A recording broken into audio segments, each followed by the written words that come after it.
आज हम पढ़ रहे हैं वोल्केनो। वोल्केनो ये नोट से पहले पढ़ेंगे हम। वोल्केनो क्या होता है? वोल्केनो और volcanism. Volcano subset of volcano है। सबसेट ऑफ वोल्केनो यानी जब वो वोल्केनो फूट जाता है जिसमें में से मैग्मा बाहर आता है, ओपनिंग और went through the magma erupt, उसे हम वोल्केनो कहते हैं। वोल्केनो जो है वो इटली का वुल्कान वर्ड से निकला है, जिसका मतलब होता है God of fire.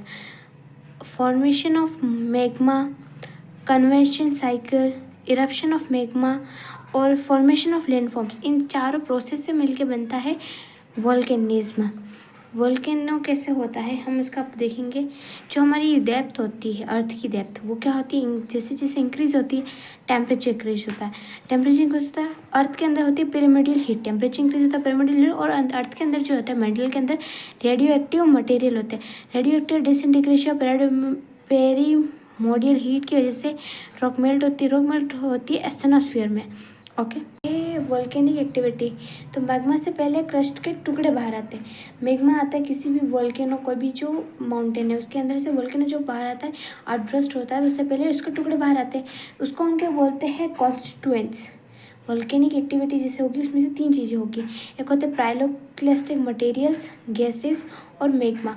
Pyroclastic materials क्या होते हैं? Volcanic dust, volcanic pebbles, volcanic stones, volcanic acids और टेफ्रा। टेफ्रा भी है, स्टेन को ही कहा जाता है। अब हम गैसेस की बात करें तो carbon dioxide, carbon monoxide, sulphur oxides, nitrogen oxide, methane, water vapour etcetera.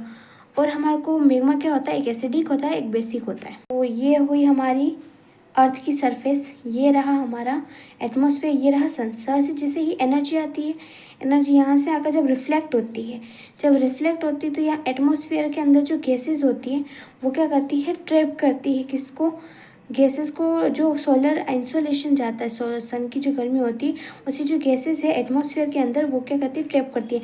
अब यहाँ गैसेस कौन सी होती है? देखो यहाँ पर है पॉल्यूटेंट जो थी, हमने देखा था वो CO, SOx और NOx, ये पॉल्यूटेंट गैसेस। तो ग्रीन हाउस गैस पड़ रहे हैं CO2 और मीथेन। CO2 और मीथेन की गैसेस यहाँ होती है, जो यहाँ से ऊपर जो सनराइज जाएगा उससे क्या करेगा? एब्जॉर्व कर लेगा।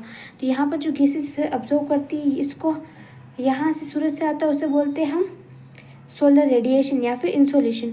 यहाँ पर जो ये गैस को ट्रैप कर लेती है, यहाँ से क्या होती है? एनर्जी होती है, यहाँ पर हमारे को लगती है warm. On outgoing terrestrial radiation, energy decrease होने पर लॉन्ग वेवलेंथ होती है। वेवलेंथ क्या होता है? एनर्जी जो इंक्रीज होती है, lambda equals to lambda, energy equals to lambda C upon lambda. यानी कि जो एनर्जी होती है वो वेवलेंथ के अपोजिट होती है। वेवलेंथ बढ़ेगी तो एनर्जी घटेगी। ओके।